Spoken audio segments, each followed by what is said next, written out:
तो दोस्तों आज हम करने वाले हैं खीर गंगा ट्रैक। इस साइड जो आप सड़क देख रहे हैं दरअसल आ रहा है मणिकरण कसोल से। डैम कंस्ट्रक्शन चल रहा है, वहाँ से आपको तोश की तरफ का रास्ता लेना है। और जब आप तोश की तरफ बढ़ ही रहे होंगे तभी आपको राइट हैंड साइड में नीचे की तरफ एक रास्ता कटता हुआ दिखेगा। छोटी सी बोर्ड लगी हुई दिखेगी आपको, जो आपको इशारा कर रहा होगा कि ये रास्ता खीर गंगा ट्रैक का है।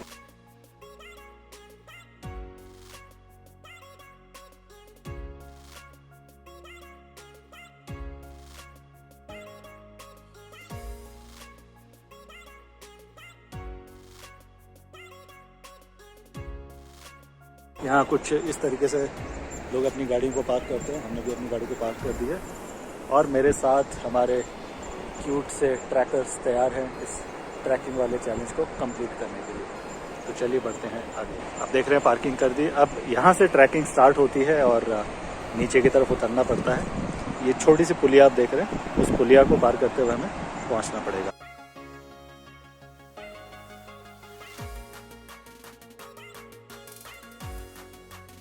कुछ रास्ते वाकई में मतलब शुरुआत में ही एक अच्छा खासा चैलेंज मिला। बहुत ज़्यादा डिफिकल्ट नहीं है, लेकिन आपको नीचे की तरफ उतरना पड़ेगा।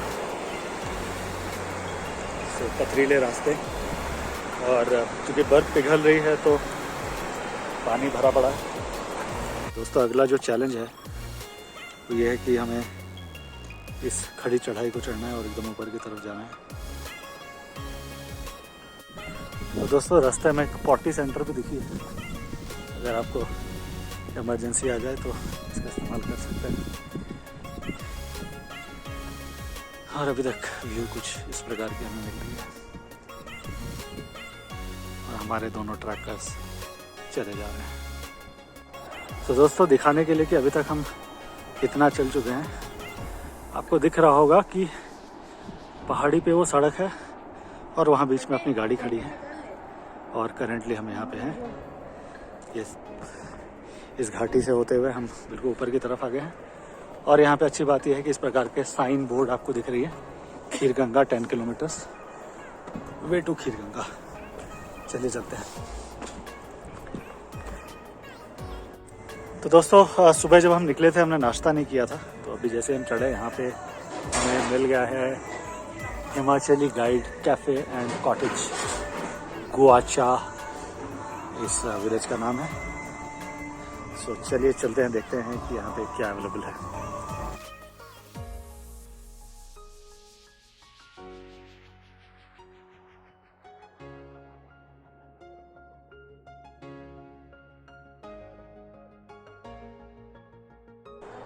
तो दोस्तों जब हम कैफेटेरिया पे पहुँचे तो एक चीज़ नोटिस कर रहे हैं कि आसमान में बादल छा रहे हैं। सो एक गलती हमने की थी कि सुबह हमने वेदर फोरकास्ट तो हमने स्टडी नहीं किया और हम निकल आए, लेकिन अभी ऐसा दिख रहा है मानो काफ़ी घने बादल छा रहे हैं और ऊपर यहाँ से लगभग 4-5 किलोमीटर जब हम आगे जाएंगे तो वहाँ से हमें बर्फ़ मिलनी चालू होगी। और साथ ही साथ चांसेस हैं कि नीचे यहाँ पे बारिश और ऊपर अगर होती है तो डेफिनेटली स्नोफॉल होगी। तो we must carry our rain jackets. और गलती हमने ये करी कि हमारे रेन जैकेट्स गाड़ी में रखी हुई है। तो अब मैं फिर से नीचे जाऊंगा और अपने रेन जैकेट्स मैं साथ में लेके आऊँगा। सो अब हम काफ़ी हाइट पे आ गए हैं और अब एक संकरा सा रास्ता है, नीचे घाटी है, इस तरफ बर्फ़ वाली पहाड़ है। तो हमें यहाँ से संभलते हुए आगे बढ़ना। अच्छी बात है कि सरफेस स्लिपरी नहीं, बिल्कुल ड्राई है, तो फिलहाल ऐसा सच कोई ख़तरा नहीं है, लेकिन फिर भी हमें ध्यान से इस स्ट्रेच को पूरा करना है। सो दोस्तों काफ़ी हाइट पे आ गए हम और बीच में एक दुकान थी, वहाँ से हमने डंडा भी ले लिया है। और फिलहाल तो रास्ता सूखा है, कोई दिक्कत नहीं है, लेकिन आगे चलकर शायद में भी और 1 घंटा हम चलेंगे। उसके बाद जो ट्रैक है वो पूरा बर्फीला होने की उम्मीद है। और सुनने में आ रहा है कि 2-3 फीट 4 फीट तक की बर्फ़ है, इसके बीच से हमें होकर जाना है। हालांकि गाँव वालों का कहना है कि थोड़ा बहुत उन लोगों ने ट्रैक को साफ रखने की कोशिश की है, फिर भी स्लिपरी तो होगी, तो हमें बड़ा ध्यान से चलना है।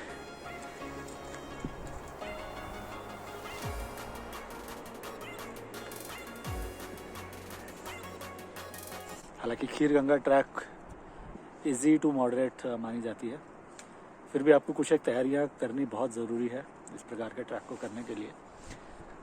सबसे पहली चीज़ तो आप अपने साथ विंटर वेयर ज़रूर रखें। जैकेट होनी चाहिए अच्छी, और कोशिश करें अगर वो वाटर रेजिस्टेंट है, और साथ ही साथ अगर आपके पास बहुत ही हल्की वाली रेन जैकेट्स जो मिल जाती है मार्केट में, उस प्रकार की हल्की रेन जैकेट्स अगर आप रखें तो वो भी आपके काम में आ सकता है। और सबसे इम्पॉर्टेंट चीज़ है दोस्तों, आपके जूते बड़े अच्छे होने चाहिए।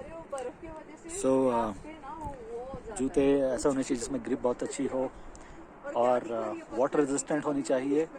तो 5 लीटर पानी हमारे साथ है, और कुछ हमने फ्रूट्स भी ले लिए थे साथ में, सो दैट बीच बीच में हम रुक के फ्रूट्स को लेते रहे, तो इससे जो हमारी बॉडी में एनर्जी लेवल है वो बनी रहेगी। सो फाइनली दोस्तों, यहाँ से ऐसे ट्रैक करते हम नत्था विलेज पहुँच गए।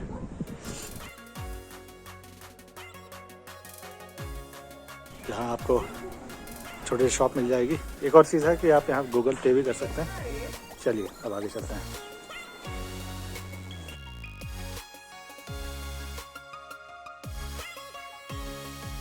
हमारे सामने से ग्रुप लौटती हुई,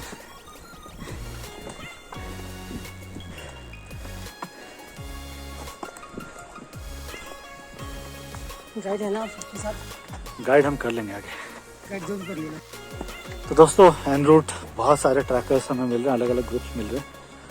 कोई जोड़ियों में हैं, कोई थोड़े बड़े ग्रुप्स में हैं, कुछ में सिर्फ लड़के लड़के हैं, कुछ में लड़के लड़कियां भी हैं, और सभी का ये कहना है कि अगले 2-3 किलोमीटर तक तो ऐसा ही रहेगा, लेकिन उसके बाद फिर स्नो आपको मिलेगा और काफ़ी डिफ़िकल्टीज आएंगी, पाँव फिसलेंगे।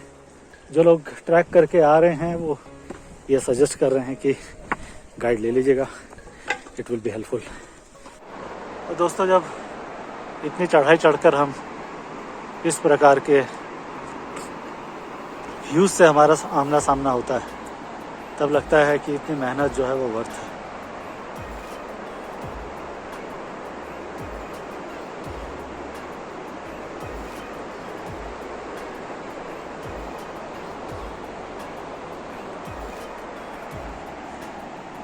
और ये देखिए,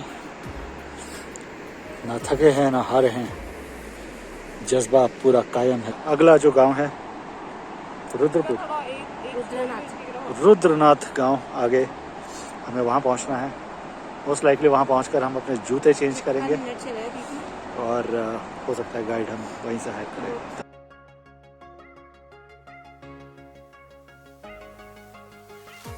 तो जैसा कि प्रिडिक्टेड था, हल्की हल्की फुहारें चालू हो गई है, और ऊपर पहाड़ी पे बर्फबारी हो रही है काफ़ी ज़्यादा। अब जाकर हम रुद्रनाथ पहुंचने वाले हैं, और आप देखिए कि रुद्रनाथ जो गांव है वो पूरी तरीके से बर्फ़ से ढका हुआ है।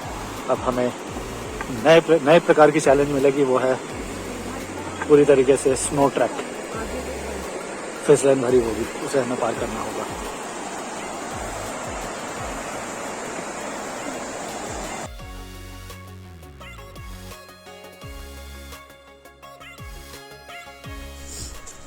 तो दोस्तों, हमने रुद्रनाथ से गाइड कर लिया। ये हमारे गाइड है जीवन साहब, ये हमारी मदद कर रहे हैं, बिल्कुल पूरे खीर गंगा तक हमारे साथ रहेंगे। और एक और चीज़ हमने की है कि हमने शूज़ अपने बदल लिए हैं।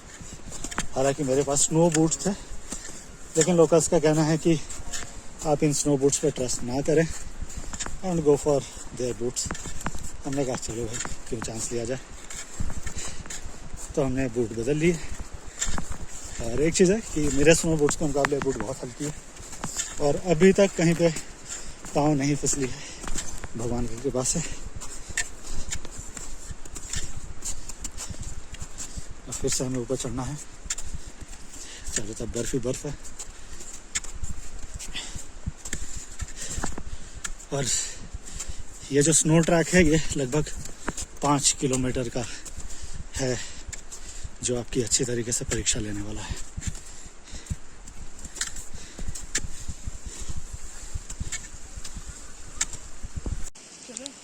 तो दोस्तों अभी हमें बिल्कुल अभी भी ऊपर की तरफ जाते रहना है। तो दोस्तों ट्रैक करते करते अभी एक ऐसी जगह पे आ गए जहाँ पे more of the surface flat दिख रही है। अभी तक तो ऐसा लग रहा था कि हम लगातार पहाड़ चढ़ रहे हैं और यहाँ से लगभग 3 किलोमीटर का रास्ता है जिसे कवर करने में हमें 2-2.5 घंटे लग सकते हैं।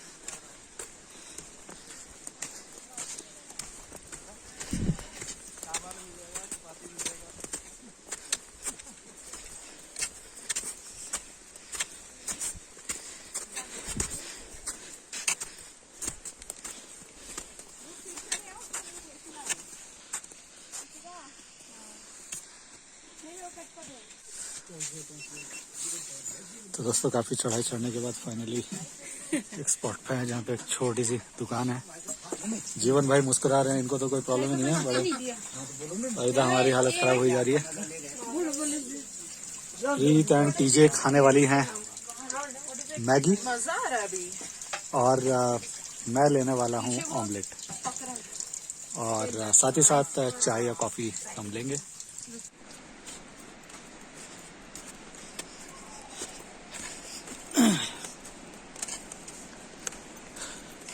तो गाइस कई बार चढ़ना तो आसान लगता है लेकिन उतरना इन स्लीपरी बर्फ में कई बार थोड़ा सा खतरनाक हो सकता है। बड़े ध्यान से आपको उतरना है। फिलहाल तो हम लोग चढ़ रहे हैं तो चीज़ें आसान है लेकिन चढ़ने की अपनी थकान होती है।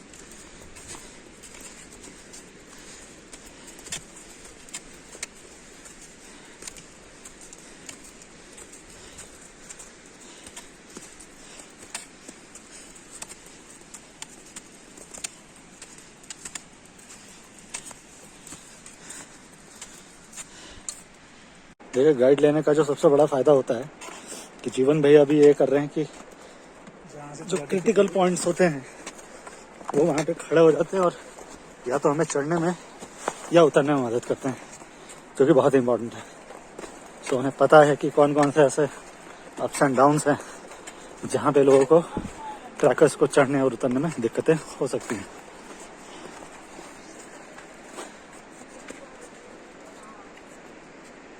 काफ़ी स्टिफ चढ़ाई एंड में हमें वहाँ तक पहुँचना है और बिल्कुल वर्टिकल क्लाइंबिंग है। खूबसूरत सा नज़ारा दिख रहा होगा लेकिन एक्चुअली ये बहुत चैलेंजिंग है दोस्तों। और मेरी जो बैग की वजन है उसने तो मेरी जान निकाल दी और जीवन भैया का एकदम शुक्रिया कि उन्होंने एंड में जीवन दे दिया। बोला कि फर्ज बनता है कि थोड़ा बहुत हेल्प करनी चाहिए। बिल्कुल। तो ध्यान रखें दोस्तों, ये सिर्फ गाइड नहीं है, ये आपके जीवन रक्षक है। तो हम जीवन को मुंबई पहुंच के भी कॉल कर किधर है ये बस अब पहुंच गए। तो दोस्तों आखिरी जो क्लाइंबिंग थी बड़ी स्टिफ। अभी देखो खीरगंगा तो पहुंच गए, बस अब कैंप तक थोड़ा सा कष्ट करना पड़ेगा। अय्या ये कब बोलोगे? कैंप तक पहुंचेंगे तो हो जाएगा। तो दोस्तों आप देख पा रहे हैं कि ऑलरेडी अंधेरा हो चुका है लेकिन ये सफेद बर्फ की वजह से आपको काफी सफेदी दिख रही है। कहाँ पे? मुंबई जैसा नहीं था। और अभी कुछ कुछ हमें कैंप्स के दर्शन होने चालू हो गए हैं, आप देख पा रहे होंगे। तो आखिरी एक एफर्ट और लगाना होगा शादी में बुलाओगे ना before we are able to reach our camps. आएंगे तो आप क्यों बहाना मिल जाएगा आने का।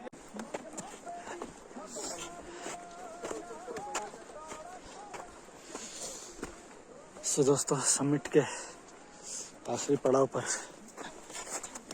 यहाँ पे अच्छी बात यह है कि अभी तक हमने जितनी भी क्लाइंबिंग की उसमें या तो हमारे लेफ्ट की तरफ खाई था या राइट की तरफ या हमारे पीछे खाई थी, तो एटलीस्ट यहाँ पे वो खतरा नहीं है।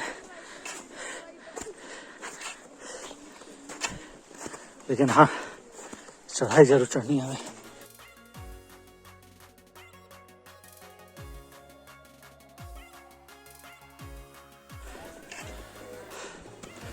दोस्तों पूरा अंधेरा हो चुका है, लेकिन बर्फ के पहाड़ों की एक खासियत होती है कि अंधेरा होने के बावजूद भी आपको देखने में कोई दिक्कत नहीं होगी। अलग अलग जगह पे अलग अलग कैंप्स बने हैं।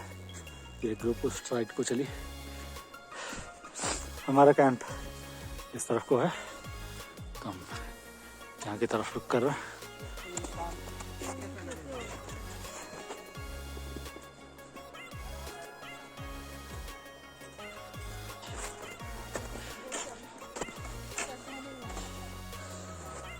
दोस्तों बर्फ है, मखमली, लेकिन इसका मतलब ये नहीं है कि यहाँ कोई खतरा नहीं है। अब देखिए बर्फ के बीचों बीच ये नाला बह रहा है, तो जो आपके डेजिग्नेटेड ट्रैक्स बने उसी पे चलें, आप सुरक्षित रहेंगे।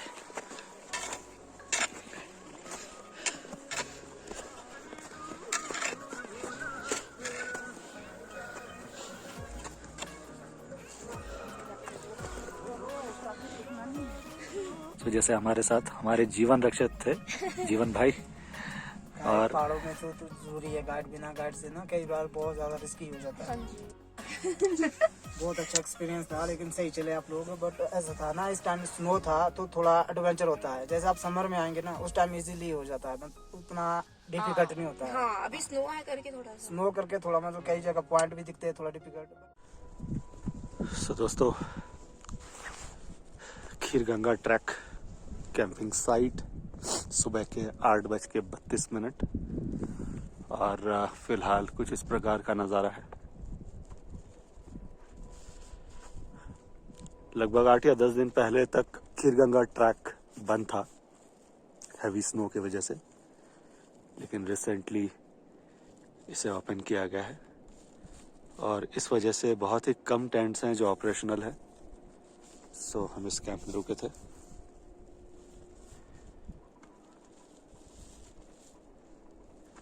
वॉशरूम की अगर बात करें तो जैसे इस कैंप के लिए छोटी सी वॉशरूम है, आप देख पा रहे होंगे, टॉयलेट यही है सहारा। तो दोस्तों सुबह के 9:15 बज रहे हैं, अब हम चल रहे हैं खीर गंगा हॉट वाटर स्प्रिंग की तरफ।